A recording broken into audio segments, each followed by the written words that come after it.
For our first session for this afternoon, parent stream, we have Cassandra Dinkelman, who is not only the mother of George, but also our education officer.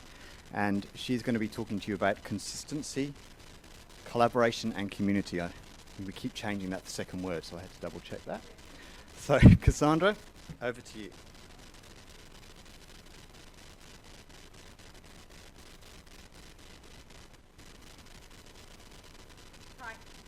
I'm sure. I actually think I know most of you. Hello everyone watching at home or at school. Yes, so I'm George's mum and I most often introduce myself that way, but today I'd like to share with you a little bit more so that you get to know what I think will be some useful tips.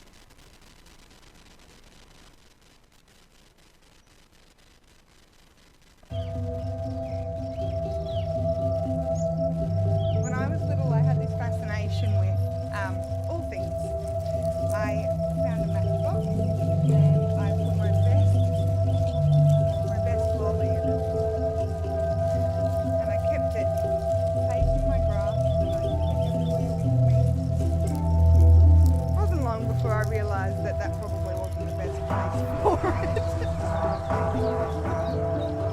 And I moved on. So I moved on to a real caterpillar. I gave the caterpillar a inside the matchbox, and I hid it in my pocket, and I look at it lovingly and look after it all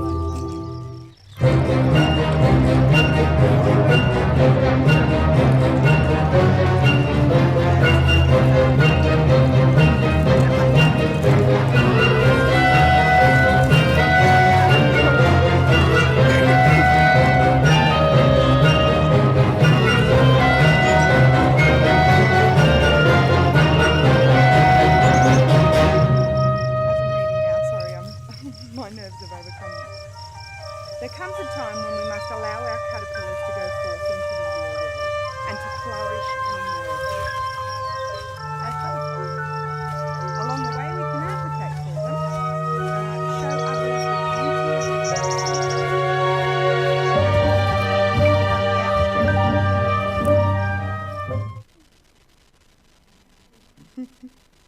So today I'm asking you to think outside the box. And that requires you thinking about or working with others to facilitate positive change.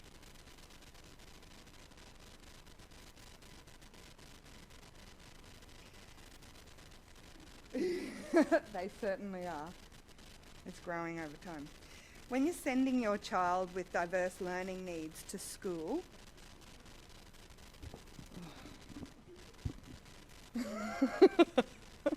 trying to avoid it. When you're sending your child with diverse learning needs to school, you'll be working with their teacher and working with other professionals. So make the most of those school days by working with them.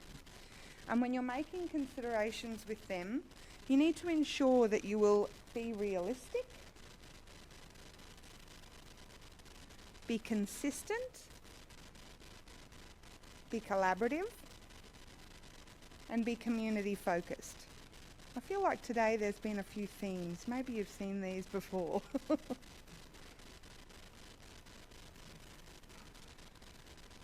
What do I mean when I say be realistic? It's helpful to think about the process that you'll go through. So how do we get from that dream of what we want for our child to the reality of them being in school and enjoying a successful experience within school? So to help paint that picture, we're going to think about these things. We'll think about choosing a school.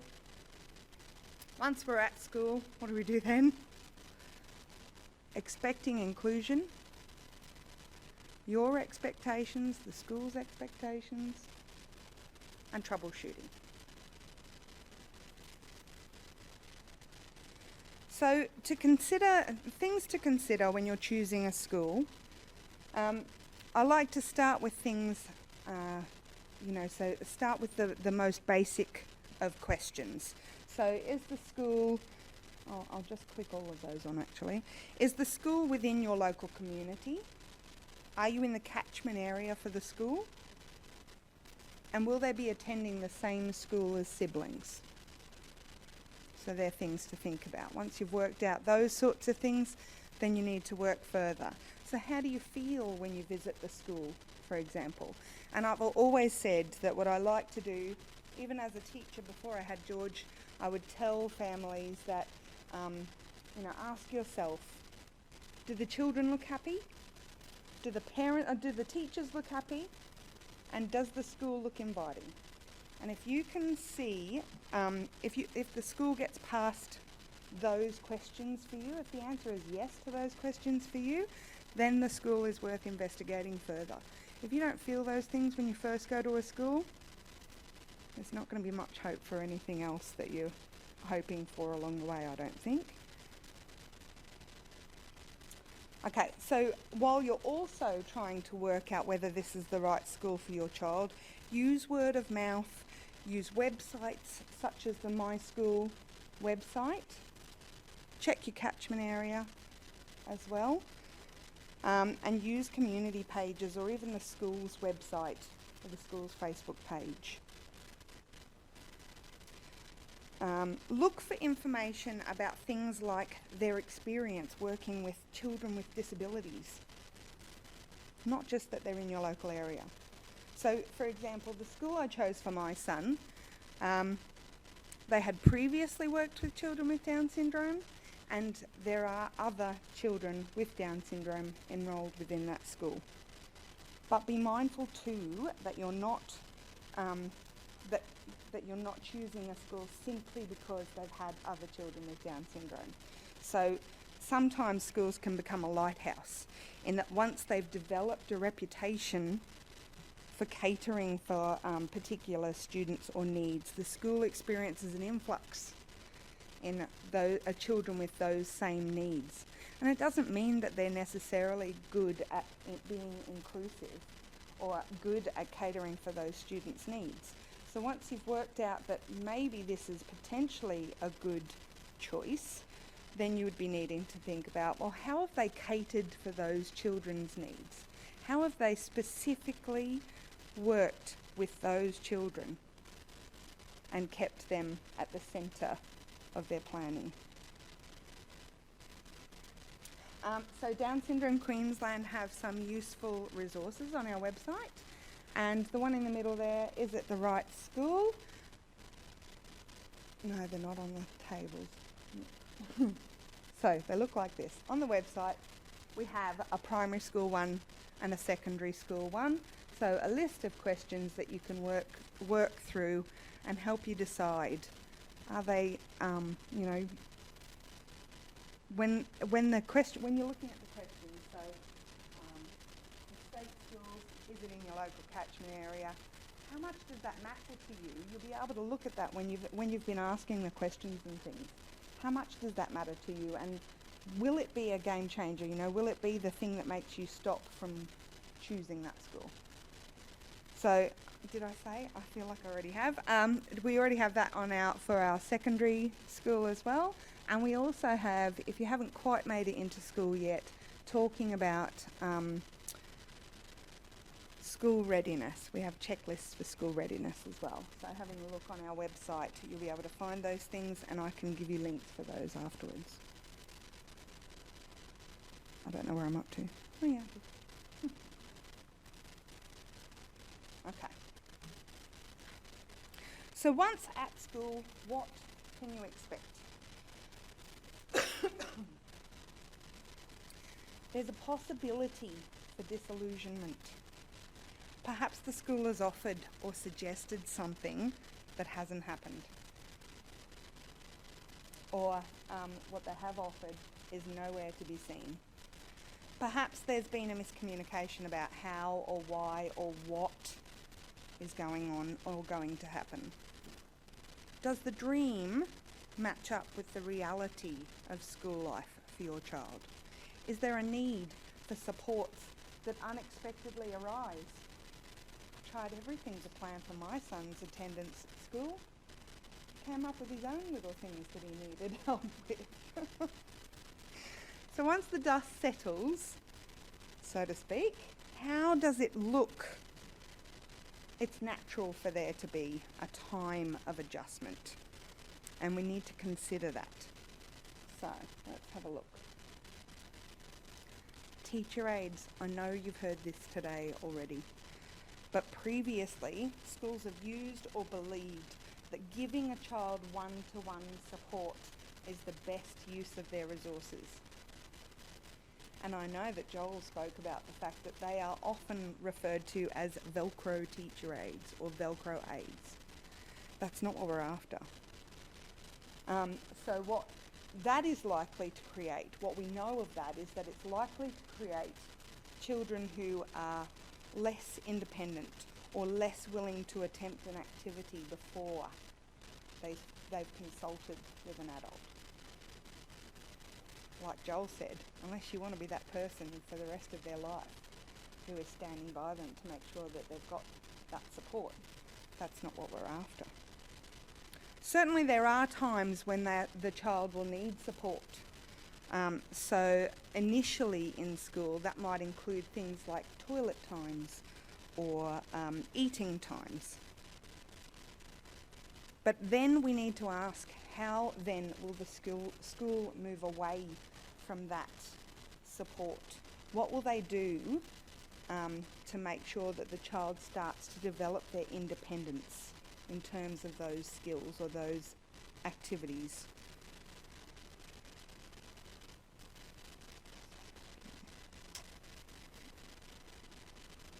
Yes, right. So make sure that the school have an exit strategy. Yep, great. Let them have that support all along, but make sure that there comes a point that is achievable where they suddenly realise that is no longer needed. We need to step back and allow the child to have a go at that themselves and realise that they can do it. So explicitly discuss the child's goals.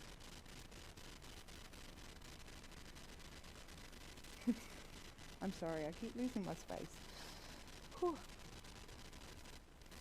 Explicitly discuss the child's goals. For example, at lunchtime, you want your child to be able to find their lunchbox, choose a space that they're going to sit in, decide who they're going to sit with, decide what they're going to play.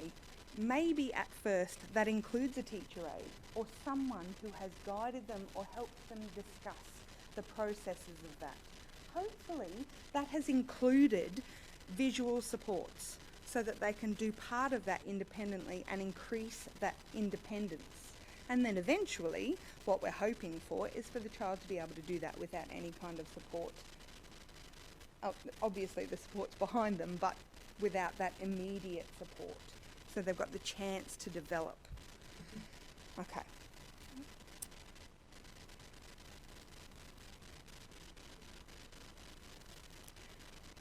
There are also some topics that school may wish to discuss with you. And I am going to read this one because this is quite a serious list of information. So know what to expect. Be mindful of the fact that sometimes agreeing to these things is going to give you negative consequences. So behaviour, for example. Establishing what the expectations are, making sure that everyone is on the same page for what is acceptable and not acceptable for the child. What are the consequences, and make sure that everyone's sticking to them.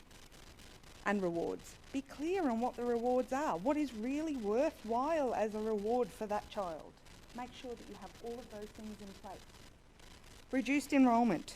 So reduced enrolment could be suggested to you when your child feels a little tired, when they're struggling to keep up, when they become behavioural.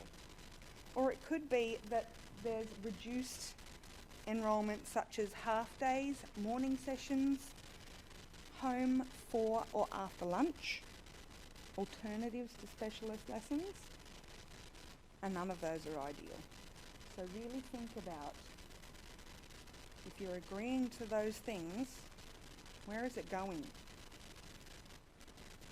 what are we hoping to achieve by this? Because often children will see those as, right, I got what I wanted. And they're not going to want to continue going back, or, if they've achieved what they wanted through those behaviours or, what has happened in that situation, then yay, negative outcomes. That's not what we want. Dual enrolments. So often this is discussed with families, dual enrolments with special school. Again, there are some families who have chosen to do this, but it's not what we're after. We're after full inclusion within mainstream classrooms. The school might talk to you about resources or support deficit. What is going to be your response? That's where I'd be asking you to think outside the box. To think, we don't have to spend money on this to be able to make it happen. How else can we be arranging that support? Where can we be manoeuvring things so that it doesn't cost the school money or cost the school resources? Thinking about those creative ways. And verification. So knowing that when your child enters school, it might not happen straight away, but it will happen at some point, and what that means for your child. So knowing that some of the supports they get don't require for that child to be verified for the supports to happen. So be aware of these areas because they may come up in conversations, and know what it is that you expect or want to happen when those conversations come up. Know what is best for your child, and I know you've heard that today already. So when we're expecting conclusion, when we're expecting inclusion, I'll give you a few examples. So exclusion would be an example of that within school might be that the child is rejected or told not to come to sports day, for example. It happens, or camps, or inter-school sports, or non-contact lessons. Segregation, when the child is expected to sit alone, or they're being removed from the class for any reason. Integration, moving the children to the back or side of the classroom to work one-to-one with an adult.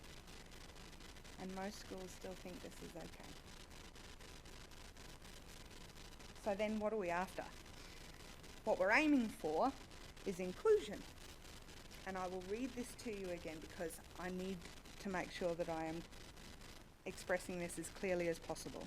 True exclusion... now see?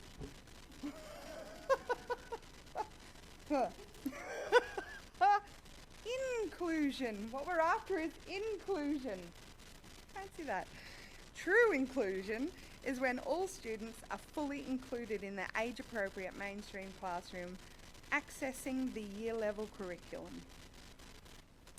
Though an individual may require adjustments and modifications, all students are accepted, challenged, and engaged in intentional and meaningful learning opportunities with their peers. So what might that look like? They'll be learning topics with their same age peers. They'll be listening to the same information and sharing their understanding, but at a level that is appropriate for them. At break times, in specialist lessons, and any other activity that the class takes part in, your child will be there. Learning, enjoying, and feeling included. They'll be making progress and will be able to show you that they are happy within their environment. An example of my son at school, my vision for George was no teacher aid, no extra support in the classroom, to be fully included in the classroom. The school nodded very politely and said yes, absolutely. And when I finally saw what it was that was going on, I realised, oh yeah, that's probably what he needs. So, initially he had support with all of those little things, the day-to-day timetables, the next we go to this area, when you hear this bell we do this. He's had support for all of those things. And even in the short time that he's been at school, he's already had that support reduced. So the school knows and has heard and has understood that I want him to be fully included. But they also understood that he's not just going to get there overnight on his own if we chuck him in the classroom. They understood that George would need that support to learn those explicit lessons. And as he's doing that, they're reducing the support, which is perfect for my son. Okay. So expectations then.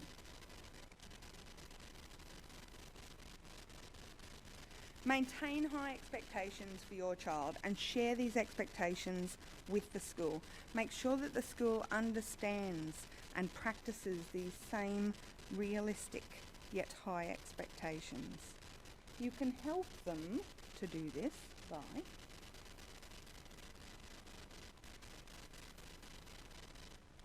needing to help the school to understand that all students can learn through modified curriculum and adapted activities. Communicate and demonstrate high expectations. Having high expectations doesn't mean that they're unachievable goals. It means that the child's ability is considered, and while working towards their goals, tasks are set at an achievable and realistic level. But they, as with any other child, still have to work towards that. It's not something that's easily within their grasp. They have to work towards it. Advocate for high expectations. Think outside the box whenever possible, whenever necessary. As Joel said, not all of the journey is going to be easy. Not all of it is going to be straightforward. Some of it will be messy. Use a strength-based approach rather than focusing on a deficit model.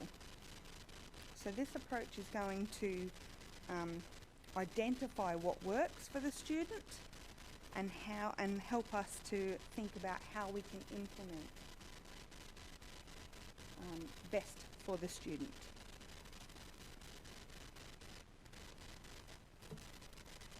Have differentiated learning environments and experiences. So understanding that students work well with, or some students work well with quiet spaces, while other students work well with peers. Some students work well while they're moving around, and some students work well when they've got a quiet nook to work in. Knowing what works best for your students, or knowing what works best for their students, we as parents need to make sure that teachers understand what works best for our child as well. And that there's flexibility in demonstrating understanding. So even this morning you heard Ruth explain that she loved, what did she love? What was the subject? Oh, Italian as well. Well, there you go. She gave two examples, Italian and Romeo and Juliet. And that was a perfect way for her to explain that she didn't access that information in the same way as some of her other students, but as long as the objectives were achieved, she was still taking part in the same lessons as her classmates, as her peers. So that's an important thing to think about, making sure that we're flexible.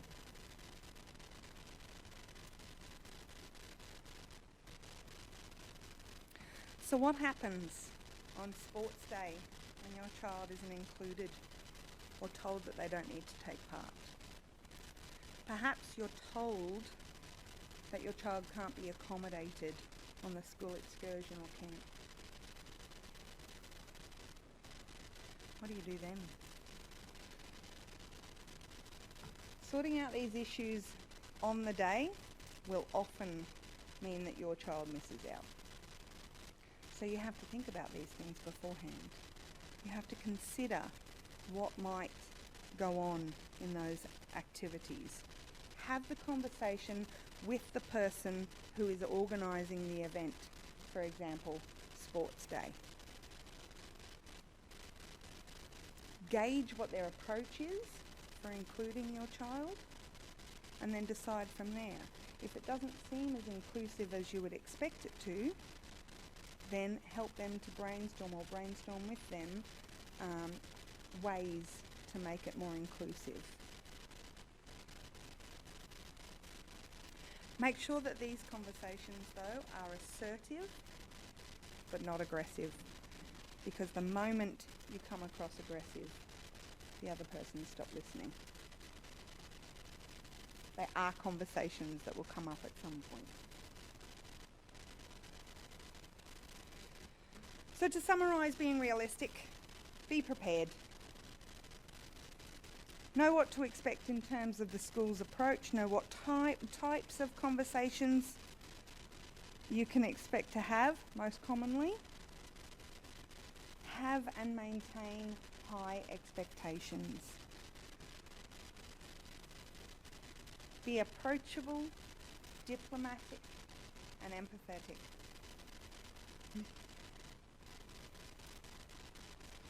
Because the moment you come across as aggressive or accusatory or demanding, that will only result in a breakdown of the relationship. It's also important to ensure that you surround yourself with people who can support or advocate for or be a listening ear for yourself about your child. So friends, family, advocates. Speak to organisations too, such as Crew. Crew are very supportive with this journey and many other journeys, and Down Syndrome Queensland as well. And self-care. We often forget self-care in all of this. Ensuring that your own mental and physical health is not compromised. And to know when it just might be time, for the sake of yourself or for your family, to look further afield for other options. If your expectations are continually not met, then what are you going to do then? Always feel free to contact Down Syndrome Queensland. I've been given the 5-minute notification. I realise I'm a long way from the end. Yikes. Okay. In order to allow your child every opportunity to succeed, they will need consistency. So from the information... Is that my time? They will need consistency. From the information that you provide to the school about them, to united expectations about communication, routines. Am I in the right spot? Yeah. Communication, routines, expectations, and goals. Slight panic there, could you tell? Okay. Share your goals. Be willing to understand the need for compromise, but not to the detriment of your child, because this can have lasting effects. Eventually, the school will know your child well, and but you hold the key to how quickly they get to know your child with the information that you provide to them. Provide information about home life, such as behaviours, communication, and academic ability, so that the school can build on this and provide the right support from early on. Okay, on the tables, tables. Nope, that'd be chairs. On some chairs, there are 2 resources that we have available on the website at Down Syndrome Queensland. So there's a vision statement and the student profile. So I'll start with a vision statement. Start and maintain relationships between school and home with honesty and being open. Decide together what strategies will be most effective for both parties, and you'll use tools such as the vision statement. to share information. This is designed as a celebration of successes and to highlight areas in need of support, as well as strategies that have been successful in the past. Okay, so we start with the vision statement there, and I'll read you this one. I can't quite read that from the screen, so I'll read it from my notes. So you as the parent would be writing this to give an idea to the school where you are expecting or hoping for your child to go in the future. So here is Robert. I envision my son living a life of choice. I envision him having relationships where he feels valuable. In his future, I envision him doing work that he enjoys and that makes him feel productive. I envision my child living a happy and meaningful life surrounded by love and support. So there we give the school a clear indication of what we're expecting life to look like for our child. And then we go into strengths, what works, what doesn't work, and what I'm working on, and then loves.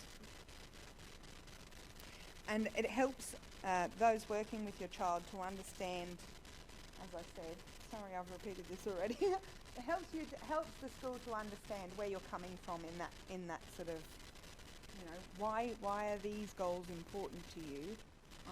It's because we can see the vision that you've got for your child.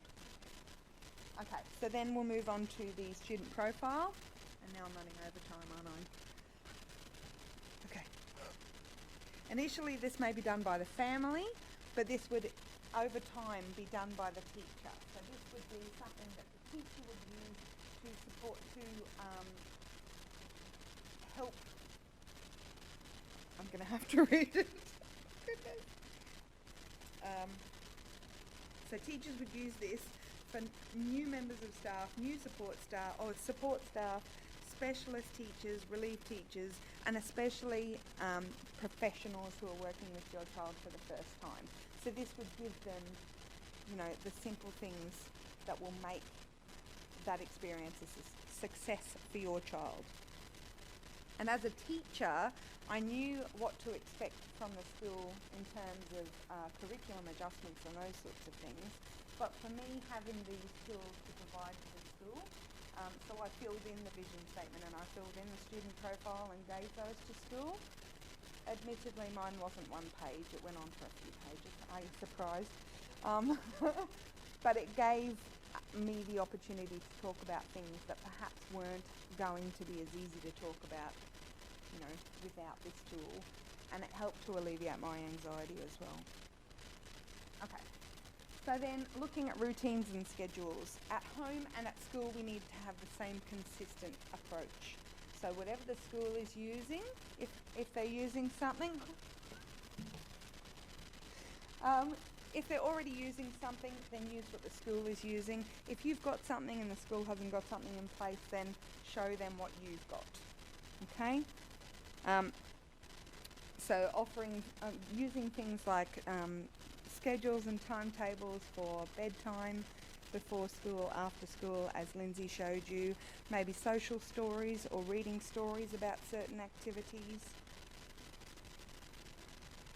And as Lindsay said to you earlier today, maintaining routines even on days off is an important aspect as well.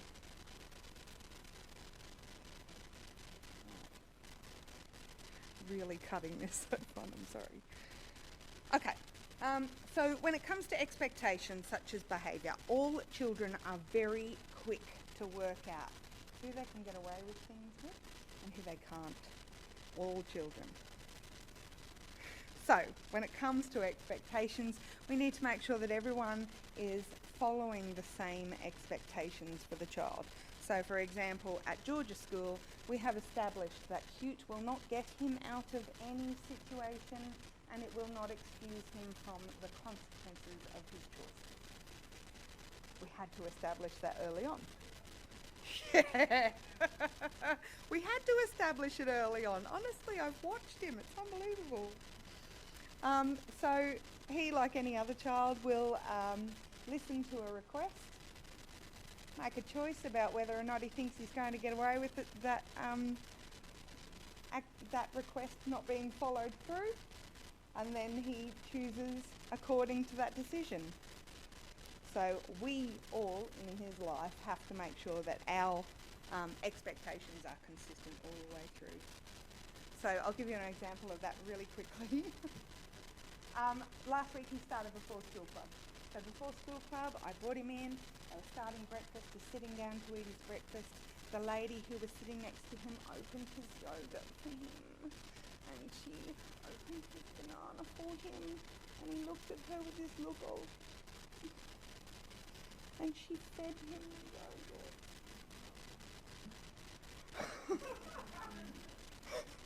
Yeah, we're going to work on that as well. But the point is, we didn't have that same consistent expectation. It wasn't something I had considered. I'd considered lots of other things, but that wasn't on my list. So now I've been reminded we need that consistent approach all the time, because otherwise he'll find moments, opportunities. So throughout my presentation, I've shared the importance of working towards the same goals and outcomes. So what does that look like? For example, when we're consolidating information at school, the school teacher would be reading books, teaching strategies for reading and playing games to make sure that the children have understood that activity. And we need to be doing those same things at home, making sure that we're following those same approaches that school does, so that your child is getting that understanding that this is an important skill, that we value this skill, and we need you to carry on with that skill, and that will help them to learn it faster. An example of that for my son, sorry, I'll try not to give him as an example too many times, is that he's working on communication. So he's got his pod communication book, he uses keyword sign, and he uses speech. So when he is speaking or communicating at school, he chooses which one of those he uses to communicate, and then we model the most appropriate way. So if he hasn't used it in the most appropriate way, we help him to understand how that can be more appropriate. And we do that both at home and at school, so that confirms to him that there's significance in accurate communication. Okay. Being collaborative. So being collaborative is when two or more people work together for one purpose, and in school that purpose is the successful education of your child. So we would be looking at partnership, allied professionals, supports in school, and celebrating success.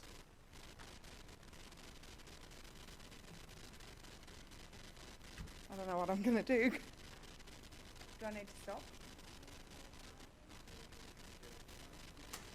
Oh, what a shame!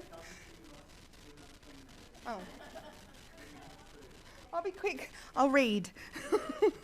That was really loud. Okay, so let's start with partnership then. So partnership. You've already been involved in early intervention activities, and this certainly doesn't stop when you get to school. So instead of who you were working with before, you'll now be working with the school with that very same process. From your very first meeting with the school, you'll need to be working on building a successful partnership. You'll be focused on the importance of that teacher-parent partnership, and this will be built from mutual trust, respect, and seeing each other as equal partners working together. We create this positive relationship for our child for their success so that they can achieve. And we are partnering with school on their journey for that very same reason. So that our own child and the children of others will achieve success. And this is how we create the best possible environment for our children, not only to learn in, but to grow in as well. Am I still all right to go? Okay, you tell me if I need to stop. There we go. Okay, so with communication,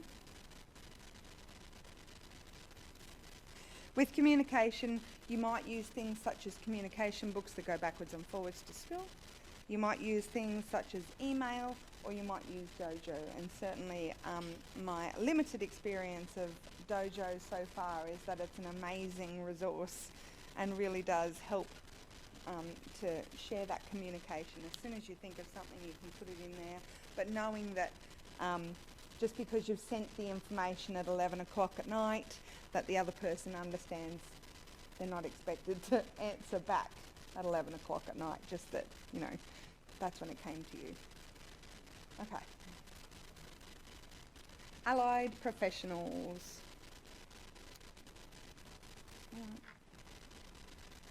Okay. Allied professionals are able to help with long-term interventions that will support individual students. So in most cases you've worked with allied professionals before. Because of their job, they're able to understand the journey and progress and destination of your child. So they'll be able to help in those circumstances. And they'll be able to write and decipher reports to find the most appropriate path for students in terms of goals, techniques, strategies and approach. And that will help to identify aspects of their progress as well. Where appropriate, they will encourage inclusion in terms of the student's ICP. Sometimes these are called ISP, ILP, but essentially the goals that are related to the individual's plan for school. And teachers and parents will be able to seek assistance or touch base with the allied professionals when it's needed in terms of further supports or extension or adjusting goals along the way. So supports in school, this is just some of the supports that you can expect or hope, maybe experience in school. I've lost the word. These are some of the ones you might come across at school. So within the school, the principal or school team are able to access certain supports to cover a range of needs. And to access these requires permission from the parent or guardian with the child, but it doesn't require them to be verified through the EAP, which is the Education Adjustment Program profile.